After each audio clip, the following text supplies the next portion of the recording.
ভাগৱত প্ৰেমিক বা পাই সমস্ত সবাৰ চৰণলৈ শ্ৰদ্ধা জনালোঁ। গজেন্দ্ৰৰ স্তুতি অৰ্থাৎ হাতীয়ে স্তুতি কৰিবলগীয়া হৈছে। কথাটো মনত ৰাখিব দেই। গতিকে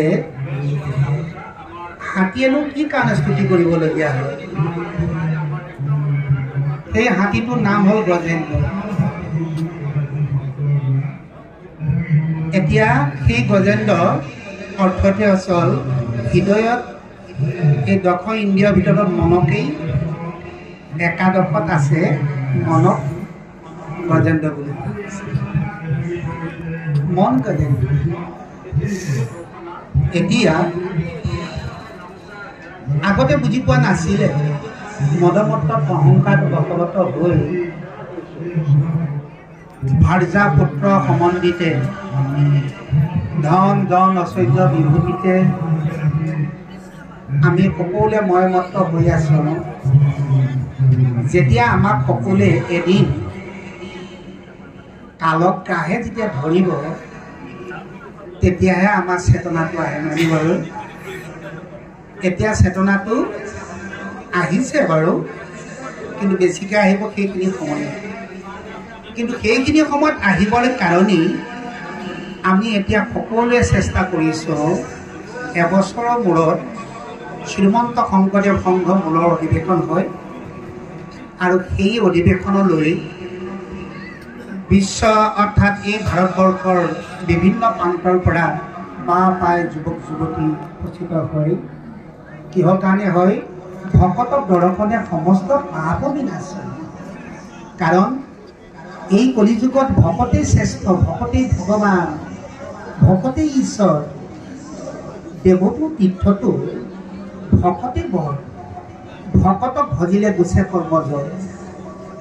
ভকত ভগৱন্তক সেৱা জনাবৰ কাৰণে আমি সকলোৱে এই 4 দিনৰ কাৰণে একেলগতে ভগৱন্ত গুণৰ নাম গাই মহা আনন্দ ৰস আস্বাদন কৰিছোঁ। ইয়াত থাকি আৰু পৰম সৌভাগ্য আৰু কোনো হ'ব নোৱাৰে। এই সৌভাগ্যটো পাবৰ কাৰণেই মানৱ জীৱনত ভাগ্যৰ ব্ৰহ্মাই লিখি পঠোৱাজনেহে পায় বুলি কৈছে। আৰু যিজন ভকত বোলে চতু, সেইজনে পায়। ভাগৱতৰ দশম স্কন্ধত যে মহাপুৰুষ গুৰুজনাই সুন্দৰভাৱে নিবন্ধন কৰি থৈছে,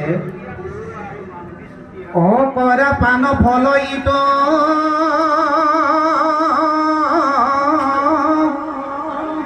যাৰ আছে ভাগজিত ৰখ বিভানত চতুৰ সাধু সংগে যত্ন কৰি কৃষ্ণ কথা কৰ্ণে ভৰি অসমস্ত আপদ দূৰ কৰা। গতিকে যিজনৰ ভকতৰ ভাগ্যত লিখা আছে, সেইজন ভকতে ভকতক সৎসংগ ল'ব পাৰে। আৰু ভকতক সৎসংগ কিহৰ কাৰণে লয়? যাতে এদিন আমি কালৰ কাষত মুখত পৰিম। সেই মুখৰ পৰা বাচিবৰ কাৰণে এই কলিযুগত মহা ঔষধ কৃষ্ণ নাম আৰু ভকতক দৰ্শন। ভকতৰ সংগে ৰংগে কৰে সৰ্বক্ষণ কৃষ্ণক আৰাধি কৰে শ্ৰৱণ কীৰ্তন। ইয়াত থাকি আৰু শ্ৰেষ্ঠ কোনো হ'ব নোৱাৰে। এতিয়া বিষয়বস্তুক লৈ আমি যাওঁ। গজেন্দ্ৰ নামে এটা হাতী, তেওঁ ভাৰ্যা পুত্ৰ লগত লৈ মহামদৰ গৰ্বিত হৈ তেওঁ গছ বন ভাঙি চুৰমাৰ কৰি ফুৰিছে। হঠাতে সূৰ্যৰ তাপত যে পানীৰ পিয়াহত কণ্ঠ শুকাই গৈছে। পানীৰ পিয়াহত চিন্তা কৰিলে পানীয়ে প্ৰাণে পায়। পানী যেতিয়া নেখাম আমাৰ জীৱন এতিয়াও থাকিব নোৱাৰে। সেয়েহে ইফালে সিফালে চালে যে চোৱাৰ লগে লগে এটা সৰোবৰ দেখা পালে। সৰোবৰলৈ গ'ল, সকলোৱে স্নান কৰিলে, মহা আনন্দত কেলি কৰিবলৈ গজেন্দ্ৰ যিটো স্থানত আছিলে তাতে থাকিব লাগিছিলে, কিন্তু তেওঁ সেই স্থানৰ পৰা মদমত্তত অহংকাৰ বশীভূত হৈ তেওঁ মানে অন্য স্থানত যেতিয়া যাবলৈ ধৰিলে, কিন্তু প্ৰভু ভগৱন্ত কৃপা ইটো জন্মৰ কৰ্ম সঞ্চয়ৰ ফলত কালৰ গাহৰ সন্মুখত ভৰিটো দিয়াৰ লগে লগে কালত গাহে কামুৰি কাল মানে সময়, গাহ মানে গাহৰ মুখত আমি এদিন যাবই লাগিব। আৰু কালৰ গাহত যেতিয়া মুখ আৰু গাহে টানে তললৈ 100 বছৰ যুদ্ধ হ'ল। আৰু যিখিনি ভাৰ্যাৰ লগত পুত্ৰৰ লগত বন্ধুবৰ্গৰ লগত তেওঁ জীয়াই আছিল, সঁচাকৈ গজেন্দ্ৰক ধৰাৰ লগে লগে সকলোৱে পাৰত গৈ কিনাই বিনাই কান্দিছে। পিছে চেষ্টা কৰা হ'লে পাৰিলেহেঁতেন, কিন্তু তেওঁলোকে ভাবিলে এই মুহূৰ্তত তেওঁ যেতিয়া কালে কালে ধৰিছে, আমি আৰু তাক সহায় কৰাৰ কোনো প্ৰয়োজন নাই, আমি সহায় কৰিব নোৱাৰোঁ।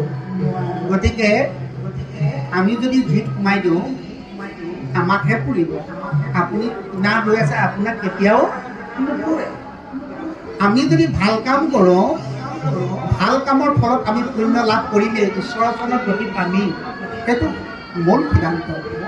আমি যদি বেয়া কাম কৰোঁ, বেয়া কামৰ ফলত বেয়া ফল আমি পামেই, আৰু সেইকাৰণে আমি অধোগতি যাবই লাগিব। এতিয়া কালৰ গাহে যেতিয়া গজেন্দ্ৰক ধৰিলে, এনেধৰণে যুদ্ধ কৰিল 100 বছৰ। এই 100 বছৰ যুদ্ধত তেওঁ যুদ্ধ কৰোঁতে কৰোঁতে কি হ'ল, ইটো জন্মৰ পূৰ্ব জন্মত তেওঁ ইন্দ্ৰদ্যুম্ন ৰজা আছিল। আৰু এই ইন্দ্ৰদ্যুম্ন ৰজা তেওঁ হৰি ভক্তি পৰায়ণ আছিল, এক কৃষ্ণ নাম জপ কৰিছিল। আৰু সেই পুণ্য সঞ্চয়ৰ ফলত গজেন্দ্ৰ মনত পৰিলে বুলি কৈছে, মনত পৰিছে পূৰ্ব জন্মৰ কথা। এতিয়া সেই জন্মৰ কথা, এই কাহিনীখিনিকেই অভিষপ্ত পৰীক্ষিত ৰজাৰ আগত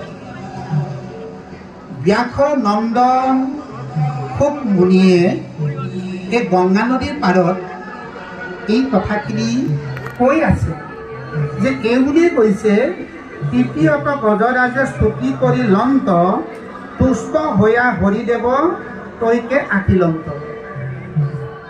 গজেন্দ্ৰই যেতিয়া সৰোবৰত ভাবিলে মোৰ আৰু উপায় নাই, আতুৰ ভৈলো হৰি বিষয় বিকলে কৰিও উদ্ধাৰ মোক চৰণ কমলে, উপায় নাই, তেওঁ কৃষ্ণৰ চৰণত স্তুতি কৰিব ধৰিলে।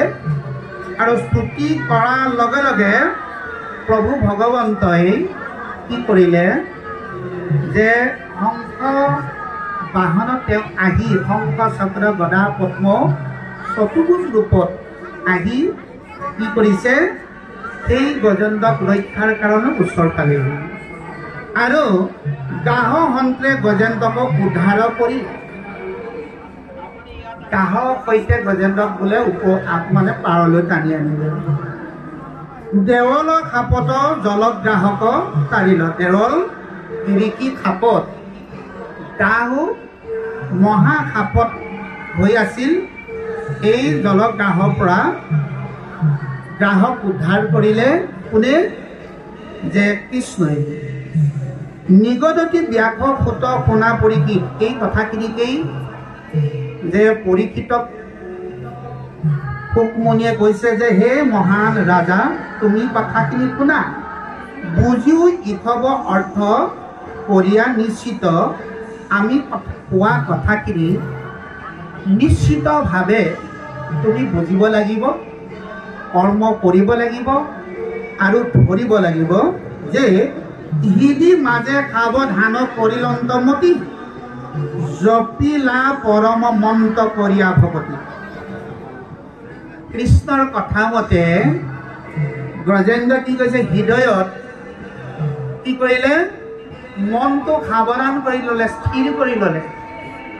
আৰু স্থিৰ কৰাৰ লগে লগে ভগৱন্ত ৰূপটোৰ চৰণৰ পৰা মস্তকলৈ মস্তকপাৰ চৰণলৈ যি ভুৱন মোহনৰ ৰূপ ভজিলে তোমাক পায় মহা মহা পাপী যাৰ নাম জপি উত্তম্ব জগ পায়।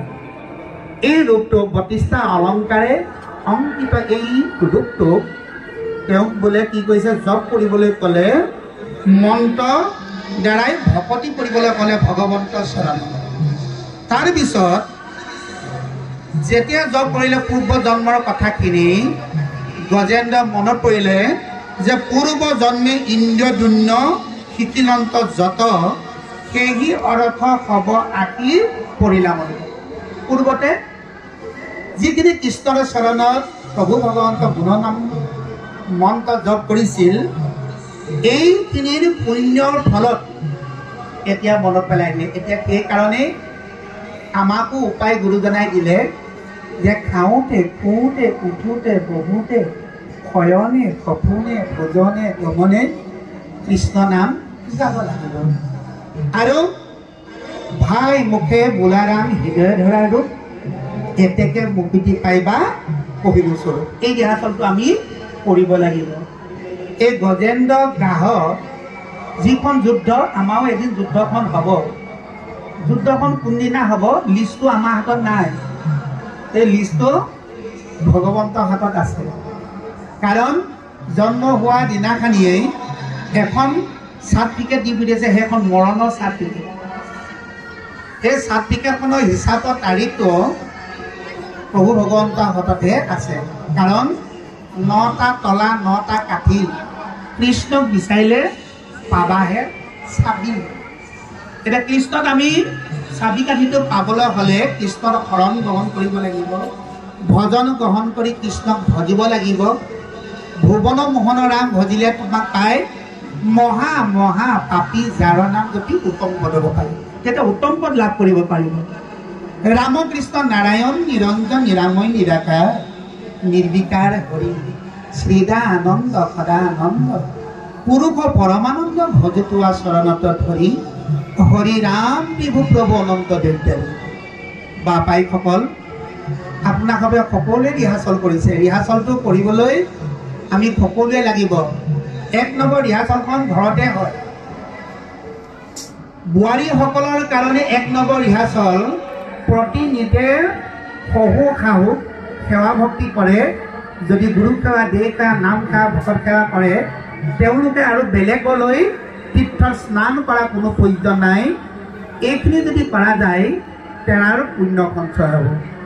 যিসকল পুত্ৰ কন্যা প্ৰতিনিধে গুৰু সেৱা দেহ সেৱা নাম সেৱা ভকত সেৱা পিতৃ মাতৃ সেৱা ভক্তি সদায় যেতিয়া কৰিছে তেওঁলোকৰ কাৰণেও বেলেগ এখন তীৰ্থ বেলেগ নাই।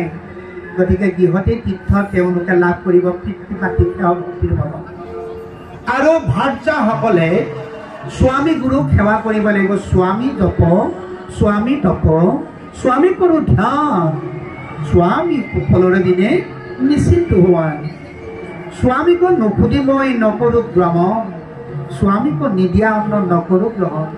এই নিত্য নৈমিত্তিক সদাচাৰ গৃহৰ ধৰ্মত আমি ব্ৰতী থাকিব লাগিব। আৰু ৰাখিব লাগিব 4টা মূল বস্তু দেই: সত্য, শৌচ, ক্ষমা, দয়া, অতিথি সত্তা, সদাচিতো নকৰোঁ কাক তিৰস্কাৰ। এইকেইটা বস্তু কিন্তু ৰাখিব লাগিব। তাৰপিছত ভাওনাখনত আমাৰ কি হয় সেইটো ঈশ্বৰে কৰাব। মাত্ৰ আমি অভ্যাসটো কৰিব লাগে দেই, ৰিহাৰ্চলটো কৰি যাব লাগে। দিনে দিনে টুটে আয়ো কৈতপৰে প্ৰাণ বায়ু এলাহ এৰি ধৰা গুণ নাম কৃষ্ণ হৰি হৰি মুখে বৈকুণ্ঠ লভিবা সুখে নিৰন্তৰে বোলা ৰাম ৰাম। নিৰন্তৰে একেৰাহে কৃষ্ণ নাম বুলিব লাগিব। এতিয়া পূৰ্বতে বুলিছিলে কাৰণে গজেন্দ্ৰ এতিয়া পুণ্য সঞ্চয় হ'ল। এই কথা পূৰ্ব কথা এতিয়া মনত পৰিছে। কি বুলি মনত পৰিছে? মহা অনুৰাগ ভাৱে বচন বুলন্ত ব্ৰজেন্দ্ৰ বদতি নমো নমো ভগৱন্ত। কৃষ্ণ কৰুণ সুৰেৰে হে কৃষ্ণ পুত্ৰ পত্নী সংগ তেজি তজু পদ চিন্তিত গৰ্ব শূন্য সন্তৰ আশ্ৰমে যায় তাহম বাৰ মুখে পদ্মে বাজ হৈ তজু কথা মৃত নদী তাতে মগ্ন হৈয়া দেহাৰ হাত এৰাইবই বুলি ভাবি তেওঁ দুখ বেজাৰে কৃষ্ণৰ চৰণত বন্দনা কৰি কৃষ্ণ কেৱল এতিয়া গজেন্দ্ৰ স্তুতি কৰিছে যে কেৱলে কৰোঁ মনে মাত্ৰ নমস্কাৰ গ্ৰাহে ধৰি আছে প্ৰভু পাৱত আমাৰ হে নিৰঞ্জন নিৰাময় নিৰাকাৰ হে সৰ্বসাক্ষী নিৰঞ্জন নিৰাময় তোমাৰ চৰণত কেৱল নমস্কাৰহে জনাইছোঁ প্ৰভু গ্ৰাহে ধৰি আছে আমাৰ পাৱত প্ৰভু সেয়েহে কায়ে নমস্কাৰ কৰিবাৰ নোহে মাত্ৰ কি কাৰণে মনে নমস্কাৰ কৰোঁ মাত্ৰ কাইটোৱে মই তোমাৰ চৰণত সেৱা কৰিব নোৱাৰোঁ প্ৰভু পিছে হে প্ৰভু আমাৰ মনেহে তোমাৰ চৰণত নমস্কাৰ কৰিছোঁ মাত্ৰ আপোনাৰ যিমতে কৃষ্ণত জ্ঞান ভৈলা তাক সম্ভা ক্ৰিয়া বিশেষত দিবে লৈলা যেনেধৰণে ব্ৰজেন্দ্ৰই কৃষ্ণৰ চৰণত স্তুতি কৰিছে এই স্তুতিৰ কৰাৰ পিছত কৃষ্ণই মনে সিদ্ধান্ত কৰি লৈছে আৰু তাৰ পিছতে নমো নমো চৈতন্য মূৰ্তি সনাতন যাৰ সকামত দেহে আদি চেতন হৃদিত কাৰণ ৰূপে প্ৰকাশী আচন্ত পুনশ্চ প্ৰণামো হেন প্ৰভু ভগৱন্ত এই চৈতন্যময় কৃষ্ণ দেৱ নাৰায়ণ তুমি সমস্ত চাৰিমুঠি জীৱতেই বিজিত হৈ আছা দেহত তুমি স্থিত হৈ আছা আৰু সেয়েহে তোমাৰ চৰণত মই কোটি কোটিবাৰ প্ৰণাম কৰিছোঁ প্ৰভু যদি বোলা পুৰুষ প্ৰকৃতিৰ দুয়োজন তাৰেহে কাৰণে শুনা প্ৰকৃত বচন যে যদি বোলা পুৰুষ প্ৰকৃতি দুয়োজন পুৰুষ আৰু প্ৰকৃতি পুৰুষ মানে আৰু প্ৰকৃতি মানে জীৱাত্মা পুৰুষ মানে হ'ল যিজন আদিও নাই অন্ত নাই পৰম ব্ৰহ্ম নিৰ্গুণ কৃষ্ণ সেইজনক পুৰুষ বুলি কোৱা হৈছে আৰু সেইজনৰ তাৰাকে কাৰণে শুনা প্ৰকৃত বচন সেইজনৰ কথাখিনি মই তোমাক কম বুলি গজেন্দ্ৰই নানা ভক্তিভাৱে স্তুতি কৰিছে কৃষ্ণৰ চৰণত পিছে বাবাসকল এই পাঠভাগী অতিকে গুৰুত্বপূৰ্ণ এতিয়া সঁচাকৈ মানৱ এই দেহটো 24টা তত্ত্বৰে নিহিত কৰি আছে এই 24টা তত্ত্ব যেনে পঞ্চ মহাভূত মাটি পানী বায়ু অগ্নি আকাশ তাৰপিছত আহিলে পঞ্চ জ্ঞানেন্দ্ৰিয় চকু কাণ নাক জিভা ছাল তাৰপিছত আহিছে পঞ্চ তন্মাত্ৰ ৰূপ ৰস গন্ধ শব্দ স্পৰ্শ তাৰপিছতে আহিছে যে পঞ্চ কৰ্মেন্দ্ৰিয় হাত ভৰি গুৰ্জ লিংগ মুখ আৰু এই 20টাৰ লগতে আৰু 4টা শ্ৰী বিজ্ঞান অহংকাৰ মন এই 24টা তত্ত্বৰে আমাৰ এই দেহটো আমি পাইছোঁ কিন্তু দেহটো পোৱাৰ কৰ্মখিনি কৰিব লাগিব আমি এই মানৱ জীৱন এই ধৰাধামলৈ কি কাৰণে ল'বলগীয়া হ'ল এই মানৱ জীৱনটো লৈছোঁ কাৰণ এক কৃষ্ণৰ চৰণৰ শৰণ গ্ৰহণ কৰি কৃষ্ণৰ চৰণলৈ ভজি যাতে এই জীৱ জগতত প্ৰাণী হিংসা নকৰি সমস্ত ভূততে বিষ্ণুময় দেখি সবাৰোকে সেৱা নমস্কাৰ কৰি আমি গতি কৰিবৰ কাৰণেই মানৱ জন্ম কাৰণ মহাপুৰুষ মাধৱদেৱে সুন্দৰভাৱে সিদ্ধান্ত দিছে ঘোষা হৰি গুণ নাম শ্ৰবণ কীৰ্তনে ভজিও হৰি শৰণ মনুষ্য হইবাৰ এহি মানে মাত্ৰ জানানি প্ৰয়োজন জানানি প্ৰয়োজন